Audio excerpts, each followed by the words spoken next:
Hello everyone, good morning. তোমরা সবাই ভালো আছো তো? দেখো তো আজকে দেখাতে চলেছি ছোট্টবেলার খেলনাপাতি। হ্যাঁ, ছোট্টবেলায় আমি এগুলো খুব খেলতাম। তো এখন আমার মেয়েকে বানিয়ে দিয়েছি, আমার মেয়ে এখন খেলে।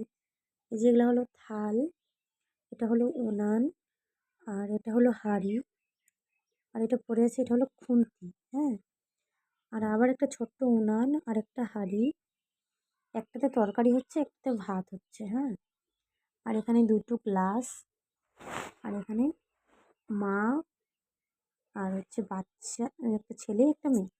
হুম। তো ছোট্টবেলায় কে কে তোমরা এই খেলনাগুলো দিয়ে খেলেছো, তোমরা কমেন্ট বক্সে থেকে জানাবে তো। তোমরা কে কে এই খেলনাপাতিগুলো দিয়ে খেলেছো ছোট্টবেলায়, তোমরা কমেন্ট বক্সে গিয়ে ঝটপট করে জানাবে। টাটা।